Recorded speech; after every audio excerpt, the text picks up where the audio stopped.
Puji. Mari sama-sama kita mau berdoa terlebih dahulu sebelum kita mendengar firman Tuhan. Doa dari hamba-Mu Tuhan Yesus, Engkau hari ini hadir di antara kami untuk memberkati kami semuanya. Hamba-Mu percaya setiap ladies yang ada di ruangan ini adalah orang-orang pilihan Tuhan, orang-orang yang dikasihi Tuhan. Nah, hari ini ada satu pesan firman Tuhan yang Tuhan akan sampaikan kepada setiap kami. Biar hari ini lewat kebenaran firman ini kami dikuatkan, kami diubahkan, kami diberkati. Pakai hamba-Mu yang terbatas ini untuk menyampaikan isi hati Tuhan yang tidak terbatas. Dan doa dari hamba-Mu adalah setiap jemaat Tuhan yang mendengar firman ini, semuanya pulang diberkati oleh Tuhan. Di dalam nama Tuhan Yesus, mari setiap kita yang siap untuk mendengarkan kebenaran firman Tuhan, mari bersama-sama dengan saya kita mau katakan, boleh kasih tepuk tangan yang paling meriah, tepuk tangan yang paling dahsyat. Silakan duduk para ladies, puji Tuhan. Selamat pagi, shalom semuanya. Tuhan Yesus baik, amin. Boleh kasih tahu kanannya, Tuhan Yesus baik. Boleh gak disenggol sedikit kirinya, katakan Tuhan Yesus dahsyat. Dan berapa banyak percaya kita punya Tuhan yang luar biasa. Boleh saya lihat tangannya tinggi-tinggi. Tepuk tangannya paling meriah, tepuk tangannya paling dahsyat buat Tuhan. Saya berterima kasih tentunya kepada Tuhan Yesus yang sudah mengundang saya di tempat ini. Karena saya tahu tanpa Tuhan Yesus saya tidak mungkin ada hari ini. Saya juga berterima kasih kepada senior pastor dari GBI Gilgal, Pastor Juan Mogi bersama dengan Pastor Lucia Mogi yang sudah mengundang saya. It's an honor for me to be here. Bagi yang belum kenal saya, nama saya Pastor Michael Gunawan. Hari ini saya nggak datang sendirian, tapi saya ditemani oleh istri saya yang tercinta, Pastor Selin. Yang mana boleh angkat tangan supaya semuanya kenal, ya. Puji Tuhan, dan kami sangat senang bisa berada di tempat ini. Saudara siap mendengar firman Tuhan? Oke, mari kita buka Alkitab kita bersama-sama dari 2 Korintus pasalnya yang ke-12, ayatnya yang ke-7 sampai ayatnya yang ke-9. Kita mau baca bersama-sama dengan suara yang keras. 2 Korintus pasalnya yang ke-7, ayatnya 2 Korintus 12, ayatnya ke-7 sampai ayatnya yang ke-9. Bisa ditampilkan oleh multimedia dan kita akan baca bersama-sama. Dan saya percaya firman hari ini akan memberkati kita semuanya. Ya, kita baca dengan suara yang keras. 1, 2, 3. Ya, dan supaya aku jangan meninggikan diri karena penyataan-penyataan yang luar biasa itu, maka aku diberi suatu duri di dalam dagingku, yaitu seorang utusan iblis untuk mengocok aku supaya aku, dikatakan tentang hal itu aku sudah berapa kali? 3 kali berseru kepada Tuhan supaya utusan iblis itu mundur daripadaku. Ayat 9 boleh sama-sama dengan suara keras. 1, 2, 3. Tetapi cukuplah kasih karuniaku bagimu. Sebab justru dalam apa saudara? Kelemahanlah kuasaku menjadi sempurna. Sebab itu terlebih suka aku bermegah atas kelemahanku. Supaya kuasa Kristus turun menaungi aku. Yang percaya sama-sama katakan amin. Nah, hari ini saya mau membawa satu firman Tuhan. Saya beri judul yaitu pengharapan di dalam kelemahan. Boleh ulangin sama-sama dengan saya. 1, 2, 3 apa? Pengharapan di dalam kelemahan. Saudara, yang baru kita baca adalah sebuah surat yang ditulis oleh Rasul Paulus kepada gerejanya di Korintus. Dia berkata dan sedikit dia bercerita kepada jemaat di Korintus bahwa dia diberi suatu duri di dalam dagingnya. Dia berkata bahwa duri ini diizinkan ada di dalam hidupku dan duri ini sangat mengganggu aku. Sebab itu sebanyak 3 kali dikatakan Paulus minta kepada Tuhan. Tuhan ambil duri ini daripadaku. Tetapi firman Tuhan berkata, setiap kali dia berdoa meminta duri itu diambil. Selalu jawaban Tuhan sama, cukuplah kasih karuniaku bagimu. Sebab justru dalam kelemahanlah kuasaku menjadi apa? Sempurna. Saudara, dari sini kita bisa belajar satu hal tentang kelemahan. Bahwa yang pertama adalah setiap orang pasti punya kelemahan. Seorang yang sehebat Rasul Paulus, seorang yang dipakai Tuhan luar biasa seperti Rasul Paulus, dia pun mengalami yang namanya kelemahan. Yang dia sebut sebagai duri di dalam dagingnya. Saudara, saya banyak belajar tentang duri di dalam daging Paulus. Saya cukup mendalami itu. Ada yang berkata bahwa durinya Paulus itu adalah sakit mata. Di mana dikatakan bahwa Karena satu hari dia sedang perjalanan untuk membakar sebuah gereja di Jalan Emmaus. Dan mohon maaf di Jalan Damsyik. Dikatakan bahwa Tuhan Yesus muncul kepada dia dengan satu cahaya yang terang. Itu mengakibatkan Paulus untuk pada akhirnya matanya akhirnya mengalami kebutaan. Dan dia gak pernah recover dari itu. Ada yang berkata bahwa duri di dalam dagingnya Paulus adalah sakit kanker. Karena di dalam suratnya Paulus kepada Timotius dia menyebut kata kanker. Ada yang berkata bahwa durinya di dalam dagingnya Paulus itu adalah orang-orang Farisi yang lain. Adalah rasul-rasul palsu yang lain. Yang selalu mengganggu pelayanannya Paulus. Banyak sekali tafsirannya. Tetapi setelah saya belajar, ladies, bahwa setiap orang pasti punya kelemahan dan setiap orang pasti punya durinya masing-masing. Kalau Paulus mungkin durinya adalah penyakit mata. Mungkin duri kita lain. Kalau mungkin durinya Paulus adalah orang-orang yang selalu menyakiti dia. Kita pun juga mungkin punya orang-orang di sekitar kita yang menyakiti kita. Yang penting bukan apa durinya. Tetapi masalahnya adalah setiap orang pasti punya duri masing-masing. Boleh nggak tanya kanan kiri, apa durimu? Ada satu ibu bilang, duri saya tinggal di rumah Pak Pendeta. Itu duri saya tinggal udah terlalu lama dia menjadi duri. Semua orang pasti punya apa? Duri masing-masing. Kalau Paulus punya, apalagi kita. Yang kedua, yang saya belajar dari pernyataan Paulus adalah Tuhan selalu mendengar doa kita. Boleh kasih tahu kanan kiri, Tuhan dengar doamu. Tetapi seringkali jawaban doa itu enggak selalu yang kita inginkan. Paulus doa, Tuhan ambil duri ini daripadaku. Tetapi Tuhan menjawabnya, cukuplah kasih karuniaku bagimu, justru dalam kelemahanlah kuasaku menjadi. Kadang-kadang Tuhan udah jawab sih, ladies. God has answered all your prayers. But sometimes it's not according to what we want. Kadang-kadang gak sesuai dengan yang kita inginkan. Tapi kita percaya apapun jawaban Tuhan, pasti yang terbaik untuk kita semuanya. Boleh katakan amin? Boleh kasih tepuk tangan dulu ya, paling meriah buat Tuhan Yesus. Dan yang ketiga yang saya belajar tentang kelemahan adalah kekuatan Tuhan pasti lebih besar daripada kelemahan kita. Amin. Kuasanya pasti lebih besar. Seperti kesaksian yang baru kita dengar, kita percaya bahwa tidak ada masalah, tidak ada kelemahan sebesar apapun yang bisa memisahkan kita dari kasih-Nya Tuhan. Dan saudara, inilah kehidupan. Sebuah orang pasti punya kelemahan. Paulus mengalami itu. Paulus 3 kali berdoa pada Tuhan. Saya yakin Paulus doanya pasti luar biasa. Dia menulis begitu banyak ayat-ayat yang luar biasa, tapi dia pun punya kelemahan. Begitu juga dengan kita. Tetapi hari ini kita mau belajar dari kebenaran firman Tuhan. Bahwa di dalam setiap kelemahan kita pun, kita tetap punya pengharapan. Boleh katakan amin? Kenapa? Karena firman Tuhan berkata, justru di dalam kelemahanmu, kuasaku menjadi apa? Sempurna. Dan doa saya, hari ini setiap ladies di ruangan ini, mungkin engkau boleh bawa kelemahan apapun di ruangan ini. Tapi engkau akan pulang dengan sebuah pengharapan. Bahwa setiap kelemahanmu, Tuhan bisa pakai untuk mendatangkan kebaikan dan bahkan membuatmu menjadi berkat buat keluargamu. Boleh katakan amin dan kasih tepuk tangan. Yang paling meriah, tepuk tangan yang paling dahsyat. Hari ini saya mau tutup firman Tuhan. Saya mau mengajarkan kepada setiap ladies di tempat ini mengenai seorang wanita di dalam Alkitab. Yang di dalam kehidupannya dia mengalami kelemahan yang besar. Wanita ini adalah seorang istri yang dibuang oleh suaminya sendiri. Seorang wanita yang gak salah apa-apa. Tetapi dia adalah korban dari sebuah kenyataan bahwa suaminya tidak mencintai dia. Dan hari ini kita mau belajar dari seorang wanita yang bernama Leah. Siapa ibu-ibu? Ladies? Leah. Kita mau buka Alkitab kita bersama-sama sebagai ayat-ayat terakhir.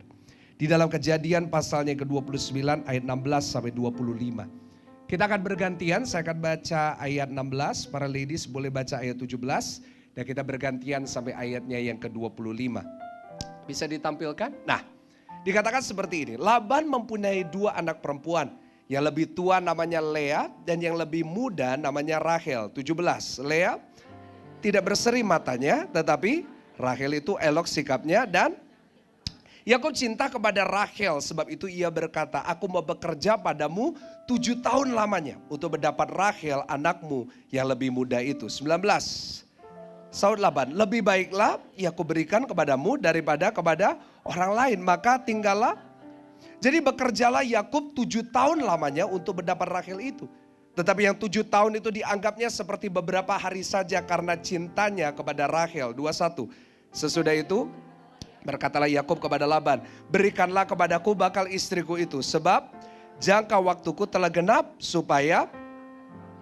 Lalu Laban mengundang semua orang di tempat itu dan mengadakan perjamuan. 23. Tetapi pada waktu malam diambil nyala siapa? Lea anaknya, lalu dibawanya kepada Yakub. Maka lagi pula Laban memberikan Zilpa budaknya perempuan kepada Lea anaknya itu menjadi budaknya. 25 boleh baca sama-sama 1, 2, 3 apa?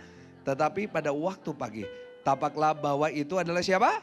Lea. Lalu berkatalah Yakub kepada Laban, apakah yang kau perbuat terhadap aku ini? Bukankah untuk mendapat Rahel aku bekerja padamu? Mengapa engkau menipu aku? Yang percaya sama-sama kita katakan amin. Kita baru saja membaca tentang Lea.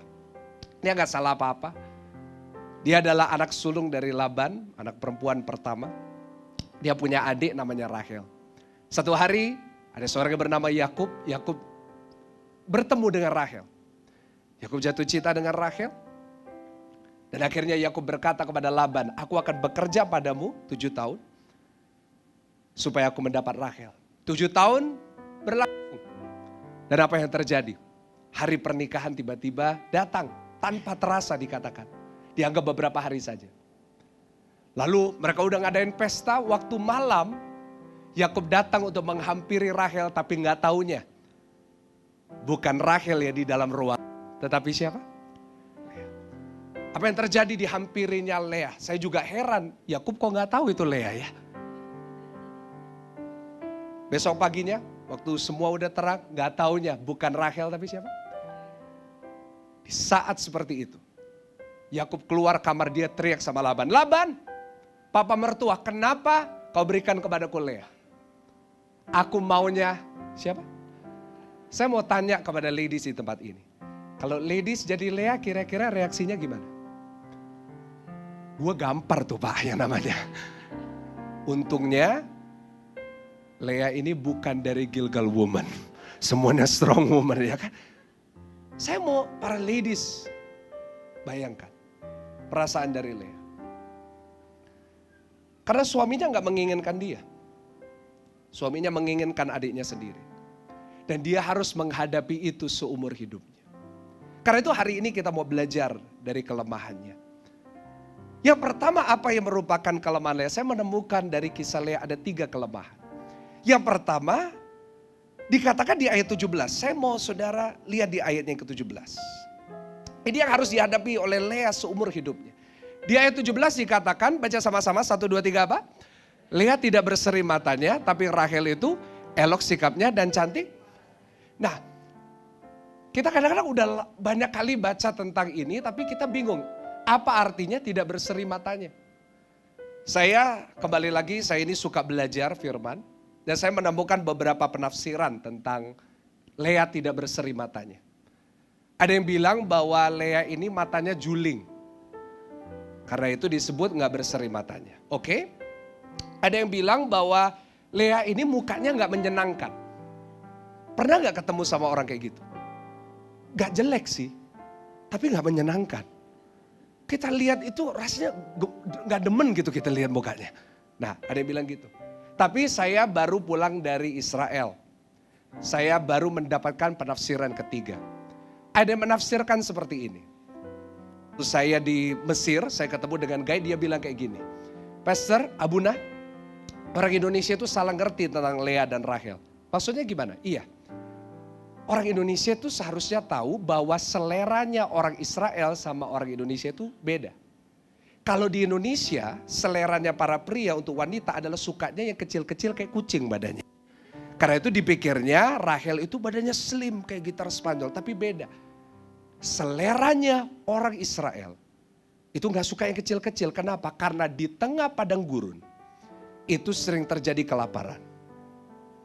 Dan kalau terjadi kelaparan, kalau gemuk, kurus dulu baru mati. Kalau kurus langsung. Jadi di Israel sukanya yang jumbo-jumbo. Jadi gak taunya saudara penafsirannya adalah Rahel itu jumbo. Ya. Dan kebetulan waktu itu saya pergi dengan asisten saya yang jumbo. Nah, ayatnya bilang yang model kayak gini. Itu emas kawinnya 20.000 onta. Saya Google 1 onta 20 juta, saya kalikan. Saya bisa bangun GC2 saudara ya kan. Saya pikir saya bawa paspornya apa saya tinggal aja dia di sini saudara ya. Saya bawa ontanya. Banyak penafsirannya. Tetapi yang pasti adalah apapun penafsirannya. Lea sepanjang hidupnya selalu dibandingkan dengan Rahel. Setuju sama saya? Itu yang menjadi kelemahannya yang pertama. Kelemahannya yang pertama adalah Lea selalu hidup dalam perbandingan. Dan saya nggak tahu tentang ladies di tempat ini. Tetapi menurut saya tidak ada pencuri sukacita yang lebih besar daripada dibandingkan. Setuju sama saya? Lea sepanjang hidupnya dia dibandingkan sama adiknya sendiri. Bukan dibandingkan sama orang, masih mending. Dia dibandingkan dengan Rahel. Kemanapun dia pergi selalu yang dipuji Rahel. Dia bukan jelek sih, tapi dia selalu dibandingkan. Yang kedua apa kelemahannya? Kita tahu kisahnya Lea dan Rahel setelah Yakub menghampiri Lea dia ditipu. Akhirnya Laban berkata, oke, kamu mau dapat Rahel? Kerja 7 tahun lagi karena tidak boleh menikahkan adik sebelum kakaknya. Sama kayak orang Chinese ya. Orang Chinese anak sulungnya belum menikah gak boleh. Yang kedua menikah. Namanya itu melangkahi. Benar ya? Jakarta juga ya? Nah, saya kan orang Surabaya soalnya saudara ya. Benar Jakarta juga kan gak boleh melangkahi. Orang Israel juga gitu. Kalau kakak belum menikah adiknya gak boleh. Dan saudara, kenapa Rahel tidak menikah selama itu? Karena Lea belum menikah. Yang kedua kelemahan dari Lea adalah dia dianggap sebagai beban keluarga. Kenapa? Karena Laban tidak bisa menikahkan Rahel karena Lea belum menikah. Bayangin perasaan Lea yang dia sadar bahwa dia ini jadi bebannya untuk keluarganya. Papaku gak bisa nikahkan adikku karena aku. Adikku gak bisa menikah karena aku. Itu yang harus dihadapi oleh Lea. Dan yang ketiga, dia harus menghadapi namanya pahitnya penolakan. Bayangin seumur hidupnya dia sudah ditolak mungkin oleh papanya sendiri. Karena semua orang maunya sama Rahel bukan sama dia. Tapi bukan hanya itu, pada hari pernikahannya. Hari yang seharusnya menjadi hari yang paling bahagia dalam hidupnya. Yakub teriak di depan dia. Aku maunya Rahel, bukan Lea. Kenapa kamu menipu aku? Yakub tidak memikirkan perasaan Lea. Saya gak bisa bayangin betapa sakitnya hati Lea. Saat pada hari pertama dia menikah dengan suaminya, dia sudah harus mengalami penolakan. Ladies, I want to tell you something. Lea harus menghadapi banyak kelemahan sepanjang hidupnya. Tapi hari ini kita bisa lihat. Hari ini saya mau tunjukkan kepada setiap ladies di tempat ini. Bahwa meskipun Lea di dalam hidupnya harus mengalami banyak kelemahan. Tuhan tetap mengubah kelemahan itu untuk mendatangkan berkat bagi dia. Boleh katakan amin? Begitu juga dengan setiap ladies di ruangan ini. Mungkin sama seperti Lea engkau menghadapi apa yang dia hadapi. Tetapi percaya dengan saya. Di mana hari ini kita akan lihat sebagai penutup. Apapun kelemahan yang ada di dalam hidupmu hari ini. Tuhan bisa pakai dan mengubahnya. Untuk mendatangkan kebaikan dalam hidupmu. Kenapa? Karena firman Tuhan berkata justru di dalam kelemahanlah kuasaku menjadi sempurna. Ya bersyukur, kasih tepuk tangan dulu yang paling luar biasa. Tepuk tangan yang paling dahsyat. Sebagai penutup saya mau tunjukkan kepada para ladies. Ada 2 prinsip yang dipegang oleh Lea. Untuk dia bisa melihat pengharapan di dalam kelemahannya. Yang pertama secara cepat. Kejadian 29 ayat 31. Kita lompat ke ayat 31. Kita lompat dan kita baca sama-sama dengan suara keras. 1, 2, 3. Ya, ketika Tuhan melihat bahwa Lea tidak dicintai. Dibukanyalah apa? Tetapi Rahel apa? Nah ini dia. Ini prinsip yang pertama kita mau lihat dari ayat ini dulu. Dikatakan bahwa Lea ditolak, dibandingkan, gak dicintai sama Yakub. Dan dikatakan di sini bahwa Tuhan mendengar, Tuhan melihat. Di situ pengharapan kita bahwa apapun kelemahan kita, Tuhan melihat dan mendengar. Boleh katakan amin? Dikatakan dibuka kandungannya. Perhatikan Rahelnya mandul. Jadi kita lihat dulu. Lea gak dicintai, tetapi dia bisa hamil, dia bisa punya anak. Anaknya banyak lagi. Tetapi kita lihat di ayat yang sama, tolong tampilin ayatnya yang sama, ayat 31. Tetapi Rahelnya apa? Oke, jadi Lea ditolak, gak dicintai, bisa punya anak. Dan sekarang kita lihat Rahel. Rahel dicintai banget. Yakubnya bucin sama Rahel.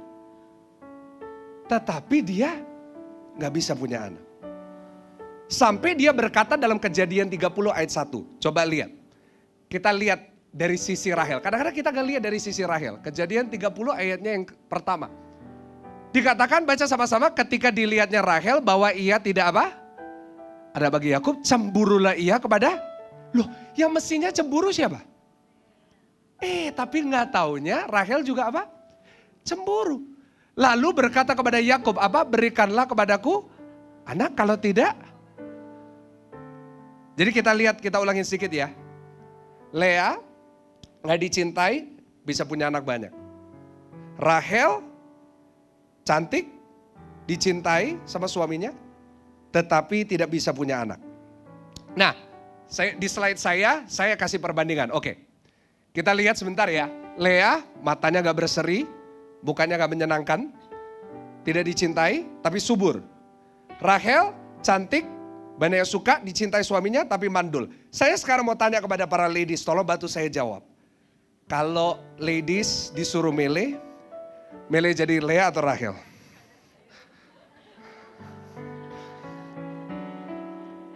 Boleh nggak? Saya sebagai pendeta dijawab, jangan cuma ditertawain ya.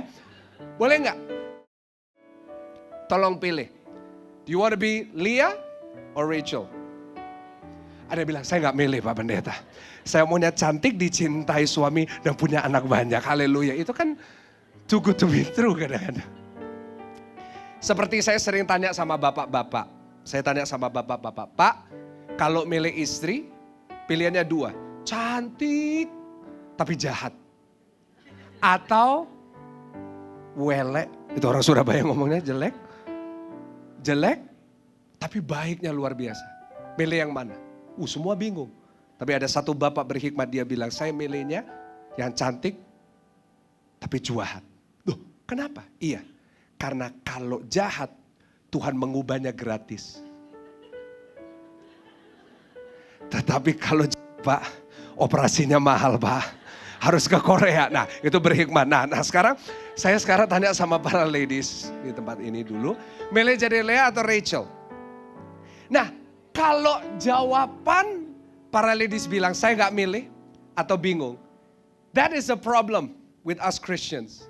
Itulah masalahnya dari kita orang-orang Kristen. Kenapa kita gak pernah lihat pengharapan di dalam kelemahan? Karena selalu sama. Waktu kita lihat Lea, coba kembali sebelumnya. Waktu kita lihat Lea, yang kita fokuskan adalah nomor 1 dan nomor 2, setuju gak? Aduh Pak, jelek ya Pak. Tapi waktu kita lihat Rahel, ya kita lihat selalu nomor 3. Tapi mandul.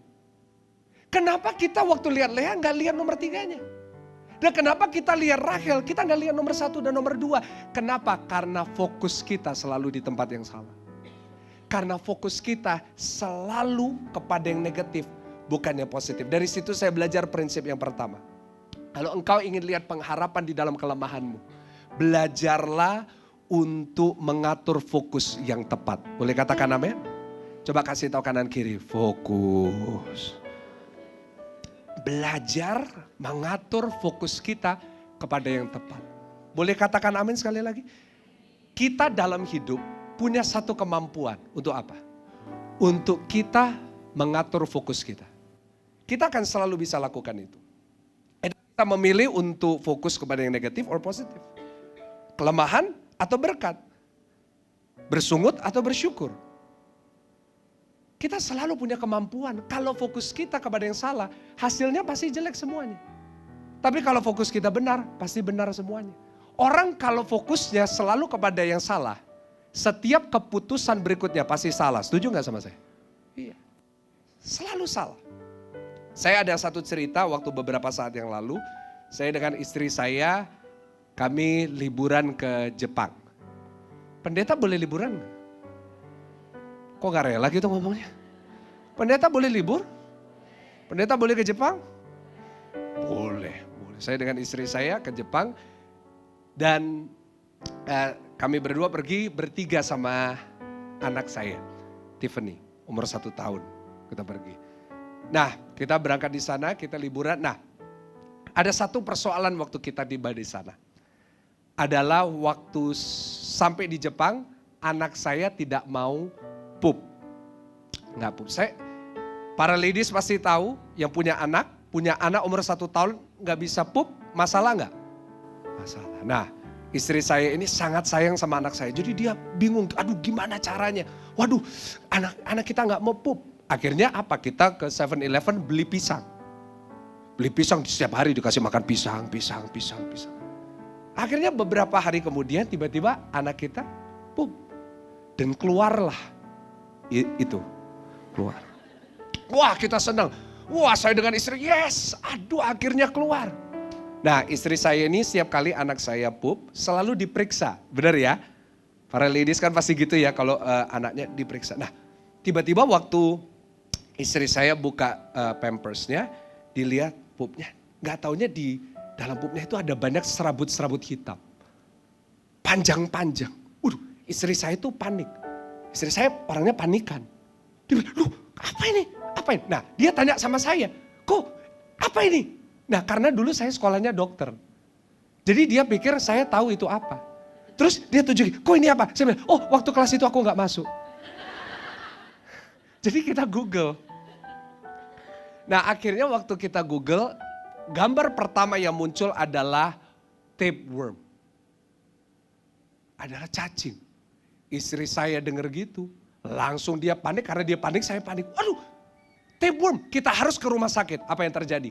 Saya dengan istri saya di tengah-tengah Tokyo, kita cari rumah sakit. Wah kita masuk ke rumah sakit, kita antri. Dan waktu itu lagi flu Jepang ya, kalau ladies ingat ada kabar itu. Kita sampai, wah orang antri dari berbagai macam negara. Dan semuanya marah karena pelayanannya pelan. Ada orang dari China, ada orang dari India, ada orang dari berbagai negara. Nah kita antri. Wah semuanya marah-marah dan saya mau kasih tahu. Orang yang paling marahnya ngeri itu orang dari Cina. Cina asli maksudnya saudara. Marah. Wah marah sekali. Tapi yang marahnya paling enak itu orang India. Why don't you help me? Why is so long? Nah jadi kayak gitu. Nah saya orang Indonesia, saya mau damai. Saya datang sama dia. Saya ngomong pakai bahasa Inggris. Saya bahasa Jepangnya cuma tahu 2 kata. 1, arigatou gozaimasu. Kedua, saya kan kemana-mana bawa anak saya. Nah saya masuk toko selalu pegawainya lihat anak saya selalu bilang kata lucu. Kata lucu dalam bahasa Jepang apa? Oh nggak ada ya, nggak ada yang ngerti gitu-gituan ya. Ngerti belum alaihim gitu ya. Kawaii gitu. Jadi kemanapun kawaii. Tapi kan nggak mungkin saya ketemu susternya kawaii, kan nggak mungkin. Jadi saya ngomong pakai bahasa Inggris. I have a problem. My daughter has tapeworm. Terus dia, huh? Tapeworm? Yes, tapeworm. Tapeworm ah? Huh? Jadi kita kayak monyet. Nah dia nggak ngerti-ngerti. Akhirnya saya pakai Google Translate lalu dia bilang, oh tapeworm. Jadi dia telepon, lama banget. Saya emosi. Anak saya udah cacingan, dia lama. Saya bilang sama dia, faster. Oke. Expensive. Dia nggak tahu bahasa Inggris, tahunya expensive. It's okay, but expensive. Saya bilang, it's okay. Dia lagi expensive. Saya bilang, it's okay, I pay. Iya Michael Gunawan ya kan. Dia bilang, expensive. Terus tiba-tiba Roh Kudus ngingetin saya. Tanya dulu berapa. Terus saya turunin nada saya. How much? Lalu dia bilang, dia keluarin kalkulator, tunjukin. 17 juta. Saya bilang, Arigatou gozaimasu, kawaii. Saya pulang saudara. Istri saya bilang, jangan. Anaknya pendeta pasti aman. Kita pulang, kita tenang. Akhirnya kita dapat hikmat. Buka Halodoc. Kita tenang, kita tanya Halodoc. Akhirnya kita tanya, kita tunjukin fotonya. Lalu dokternya bilang, oh Pak, ini bukan cacing. Tapi ini serabutnya pisang yang Bapak kasih beberapa hari yang lalu. Hampir aja 17 juta hanya untuk serabut pisang, ladies.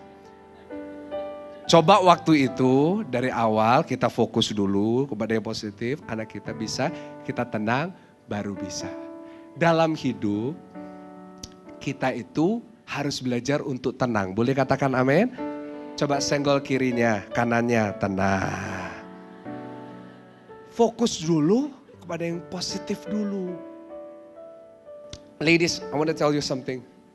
Kalau kita ini mau cari yang negatif, kita akan selalu mendapatkannya. Kalau kita cari yang negatif tentang suami kita, bisa dapat nggak? Oh banyak Pak Pendeta, banyak. Nggak perlu disuruh fokus, saya udah dapat. Tapi gini ya, kalau kita cari yang positif, kita juga pasti akan selalu mendapatkan. Jadi pilihannya di tangan kita. Kalau kita lihat kelemahan kita mau lihat yang mana? Pilihan di kita. Kita mau cari yang negatif, you will always find it. Dalam hidup kita semuanya, kita mau cari yang jelek pasti kita nemu. Tapi hari ini belajar seperti kamera ini. Kamera ini kenapa bisa berfungsi dengan baik? Karena dia sudah mengatur fokusnya kepada muka saya. Coba kalau kamera ini gak fokus ke muka saya, ibadah ini selesai. Gak bisa. Belajar dalam hidup. Kenapa kamera ini bisa selalu ke muka saya? Karena dari pabriknya sudah direncanakan. Kalau kamu menemukan muka orang, selalu cari itu. Tahu gak, kita semuanya manusia diciptakan oleh Tuhan dari sananya. Tuhan sudah ciptakan kita untuk melihat hal yang baik. Kenapa? Firman Tuhan berkata, dari awal dia menciptakan manusia dan dia lihat itu baik. Dia merencanakan kita untuk lihat yang baik. Tapi karena segala defect di dunia ini, karena banyak persoalan tantangan membuat setting awal kita, semua sudah pudar. Hari ini kembalilah kepada setting dari surga. Dalam hidup fokuskan perhatian kita kepada yang baik. Seperti Leah. Yes, dia gak dicintai. Dia gak bisa menyenangkan suaminya. Tapi dia bisa punya anak. Hari ini apapun yang baik dalam hidupmu, syukuri itu. Untuk setiap kelemahan juga syukuri itu. Karena firman Tuhan berkata justru dalam kelemahanlah kuasaku menjadi sempurna. Boleh kasih tepuk tangan yang paling meriah, tepuk tangan. Dan yang kedua, saya boleh nambah satu lagi? Kalau gak boleh saya turun, gak apa-apa. Saya udah pemain musik supaya jemaat tenang. Kejadian 29 ayat yang ke-35. Kejadian 29 ayat 35. Boleh kita baca sama-sama? 1, 2, 3. Ini Leah. 1, 2, 3. Apa? Mengandung pula lah ia. Lalu maka ia berkata apa? Aku akan bersyukur kepada Tuhan. Itulah sebabnya ia menamai anak itu siapa? Yehuda. Sesudah itu ini anaknya yang keempat. Akhirnya dia melahirkan anak keempat, namanya siapa? Yehuda. Sebelumnya dia diberikan anak, Ruben, Lewi. Dia mendapat semuanya. Tetapi membutuhkan anak yang keempat. Untuk dia pada akhirnya bisa berkata, kali ini aku akan apa? Sebelumnya enggak. Nanti ladies bisa baca di ayat-ayat sebelumnya. Waktu Ruben lahir, oh dengan ini suamiku pasti cinta kepada aku karena aku melahirkan seorang anak laki-laki bagi dia. Anak keduanya, kali ini suamiku akan erat kepadaku. Yang ketiga, suami ini akan memperhitungkan aku. Tuhan mendengar doaku. Tetapi baru yang keempat, aku mau bersyukur kepada Tuhan. Kadang-kadang dalam hidup kita ya, membutuhkan banyak hal terjadi, banyak berkat dulu, baru kita belajar bersyukur. Dari situ saya belajar poin yang kedua. Sepanjang hidupnya, sampai anaknya yang keempat pun, tidak pernah dicatat bahwa Yakub cinta sama Lea. Nanti boleh baca seluruh kejadian. Gak pernah Yakub cinta kepada Lea. Cintanya kepada siapa? Dia ditolak seumur hidupnya. Tapi Tuhan berkati Lea dengan anak yang keempat yang bernama siapa? Yehuda. Kalau nanti para ladies baca di dalam Matius, keturunan dari Yesus, silsilah dari Yesus dilahirkan dari suku apa? Dia disebut singa dari yang ditolak manusia. Tuhan pakai untuk mendatangkan juru selamat kita. Dari situ saya belajar yang kedua, bahwa penolakan pun juga bisa dipakai oleh Tuhan. Kasih tahu kanan kiri, penolakan juga bisa dipakai Tuhan. Lihat, dari orang yang ditolak sampai seumur hidupnya, dia ditolak. Tuhan pakai dia dari Lea untuk melahirkan keturunan yang mendatangkan Tuhan Yesus Juru Selamat kita. Inilah kehidupan. Mungkin hari ini kita mengalami sakitnya penolakan. Tapi satu hal yang kita syukuri adalah Tuhan kita selalu suka memakai orang yang ditolak oleh manusia. Setuju? Daud ditolak sama papanya sendiri. Tapi justru Tuhan pakai dia untuk menjadi raja dari Israel. Kita melihat siapa lagi? Yeremia. Anak muda yang ditolak oleh bangsanya sendiri. Tetapi Tuhan pakai dia. Kita lihat siapa lagi? Musa. Musa ditolak oleh bangsanya sendiri waktu dia mau menyelamatkan. Tuhan pakai dia. Tuhan Yesus pun datang ke Nazaret. Dia ditolak di Nazaret. Di seluruh Alkitab kita bisa lihat. Tuhan sukanya pakai orang yang ditolak manusia. Kenapa? Karena saya catat. Karena orang yang tidak pernah ditolak, tidak akan pernah menghargai setiap kesempatan yang diberikan. Orang kalau hidupnya gak pernah ditolak, orang kalau hidupnya selalu diterima, dalam hidupnya dia gak bisa menghargai. Tetapi saya catat juga, orang yang pernah ditolak bisa menghargai setiap kesempatan yang diberikan di dalam hidupnya. Kenapa? Karena dia tahu kalau dia bisa berhasil, kalau dia bisa dipakai Tuhan, itu bukan karena kuat gagahnya, tapi semua oleh karena kemurahan Tuhan. Ada amin di tempat ini? Itulah alasan kenapa Tuhan pakai orang-orang yang ditolak manusia. Untuk mendatangkan hal-hal yang luar biasa. Sebab hanya orang yang pernah ditolak dia bisa berkata, apapun terjadi dalam hidupnya. Dia boleh diberkati seperti apapun. Dia bisa berkata, bukan karena aku, semuanya oleh karena kemurahan Tuhan. Hari ini, mungkin para ladies datang di tempat ini, kau ditolak oleh keluargamu sendiri. Kau ditolak oleh mertuamu, kau ditolak oleh anakmu, kau ditolak oleh suamimu. Tapi ingat dari kisah Lea, penolakan pun bisa dipakai Tuhan untuk mendatangkan berkat dalam hidupmu. Kasih tepuk tangan yang paling meriah, kita makin berdiri bersama-sama di hadapan Tuhan. Hari ini kita belajar, atur fokus saudara kepada yang tepat. Carilah yang negatif, engkau akan menemukan. Tapi hari ini, kau cari yang positif, engkau juga akan selalu menemukan. Dan yang kedua, apapun yang kau alami di dalam hidupmu, apapun kelemahanmu, apapun penolakan yang pernah engkau alami dalam hidupmu, percayalah bahwa itu pun juga bisa dipakai oleh Tuhan. Tundukkan kepalamu, dan di hadapan Tuhan, kita datang bersama-sama kepada Dia.